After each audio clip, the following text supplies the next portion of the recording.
আগুন লাগছে, পরে দৌড়ে আইলাম, সারাদিন খুঁজলাম, ফোন দিলাম, সারাদিনই ফোন বাজলো, ওখানে ফোন বন্ধ হয়ে গেছে। কাজ করতো কোথায় আপনার ছেলে? তিনতলা। আগুন লাগছে এইটাই। আপনারা কি হাসপাতালে গিয়েছিলেন? হ্যাঁ, হাসপাতালে পাওয়া যায়নি। আপনার সাথে কখন কথা হয়েছিল? আবার বড় কথা এইবার কথা লাগে। আমি তো সকালে খাওয়া এসেছি, খাওয়া যায় এই কথা হয়েছে। সকালের পরে আর কথা হয় না? আচ্ছা, কখন জানতে পারলেন যে এখানে আগুন লেগেছে?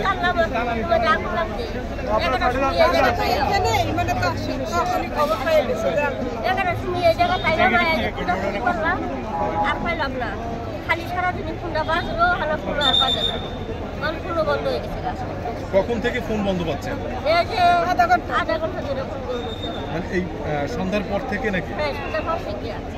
হ্যাঁ। আচ্ছা, আপনার কি হয়? আমার ছেলে এখানে কি হিসেবে কাজ করতেন? কাজ করতো, প্রিন্টের কাজ করতো। হ্যাঁ হ্যাঁ।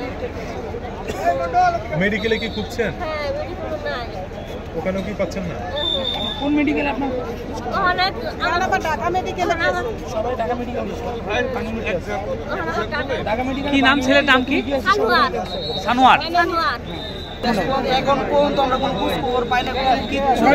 ওনার কাছে কি মোবাইল ছিল? ওনার কাছে ওনার মোবাইলটা বাসায় রেখে গেছে। হ্যাঁ, তো সকাল 8টা বাজে বাড়িতে লাঞ্চে যায়, ফোনটা আনে। লাঞ্চে তো আর ওনার যাওয়া হয় না। ওই আছে কি করে, মানে আমরা তো ওনার খবরটা জানতে পারতেছি না। একটু ছবিটা দেখি ভাই। কি নাম? ওনার নাম কি? নাম কি? সামিরা। সামিয়া একটা গ্রামের বাড়ি কোথায়? গ্রামের বাড়ি নেত্রকোনা মদন থানা, কদমশ্রী গ্রাম। কাজ করতো কোথায়? আরিয়ান ফ্যাশনে কাজ করতো। আরিয়ান ফ্যাশন। কতদিন হলো কাজ করতো? আজকে আমার 9 দিন। 9 দিন। কখন কথা হয়েছে লাস্ট? শেষ কখন কথা হয়েছে? সকাল 8টা বাজে কথা হয়েছিল। এখন পর্যন্ত 11টার পর থেকে আমরা শুনছি যখন, তারপর থেকে আর তার কোনো খোঁজ পাচ্ছি না, কোনো খবরও পাচ্ছি না। এখন পর্যন্ত তার কোনো কথাবার্তা, আর আমরা ঢুকতেও পারতেছি না, প্রশাসনের জন্য আমরা যাইতেও পারতেছি না। মোবাইলে কি যোগাযোগ হয়েছে? না, মোবাইলে কোনো যোগাযোগ হয় না। বাসায় সকাল 8টা বাজে অফিস থেকে বাড়ি ছিল, তখনই কথা হচ্ছিল। ছবিটা উপরে ধরুন। উনি কি হিসেবে কাজ করতো এখানে? উনি হেল্পার হিসেবে কাজ করতো। আচ্ছা, আপনার পরিবারের অন্য কেউ ওনার সাথে কাজ করতো কিনা? আমার পরিবার আর কাজ করতো না। আমার বাসার সামনে দুজন লোক কাজ করতো, ওরাও পাচ্ছে না। আমার বাসার সামনে দুজন আসছিল, তারা একসাথে 3 জন কাজ করে এক জায়গায়। হ্যাঁ, ঢাকা মেডিকেলে খোঁজ করে। ঢাকা মেডিকেলে আমি, আমার ছোট ভাই ঢাকা মেডিকেলে একবার গেছে, ঘুরে আইছে।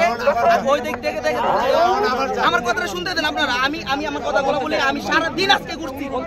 আমাকে ওরা, আমি যখন ঢাকা মেডিকেল গেছি, আমাকে ঢুকতে দেয় নাই। এই জায়গায় আসলাম, আমাকে কোনো পাত্তা দিতেছে না।